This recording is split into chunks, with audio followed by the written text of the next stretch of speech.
দুর্ভিক্ষের সময়তে যা জুটে তাই ভালো। সত্যি দুর্ভিক্ষ, আমি বলেই অফিসে পাবো। হ্যাঁ, আমাদের তো বুঝেই গেছিল যে এদের হবে না, অবাক কমই করুকে। আমরা হাওড়া চলে এসেছি, কারণ আমরা সত্যি বিক্রি লাগছে আমাদেরকে দেখতে, এত বাজে দেখতে।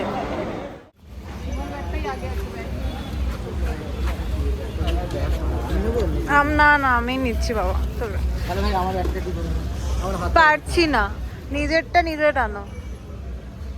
এখন রামদেব বাসাতে ঢুকছি আমার থেকে, একটু ভিডিও করছি তার মাঝখানে চশমা নিবি। রামদেব বাসান্তি দেখা, উল্টো দেখা যাচ্ছে। যাই হোক, আমরা করা যায় না আমার ফোনে। রামদেব বাসান্তিতে ঢুকছি, আমরা আবার একবার ভিডিও করলে দেখে তার মানাচ্ছে।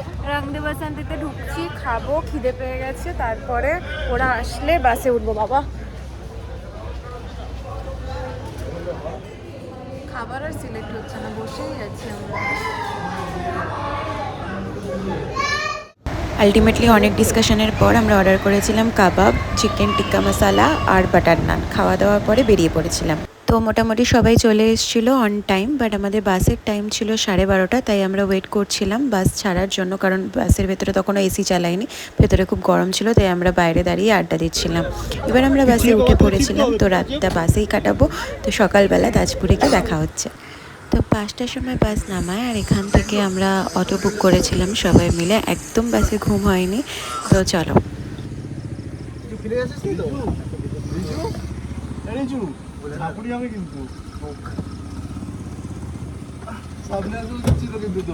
রিজুর কি ঝাঁকুনিতে কষ্ট হয়?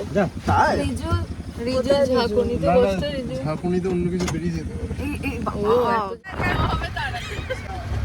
আমরা এখন যাচ্ছি লেক ভিউ রিসর্ট।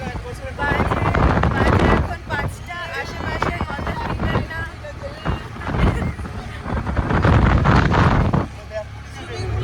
আমাদের দুটো গাড়ি যাচ্ছে, আগের একটা গাড়িতে সবাই চলে গেছে, আমরা এখানে কিছুজন যাচ্ছি, দুটো ভাড়া করা হয়েছে। হ্যাঁ, ব্যাস ওখানেই করে দেবো।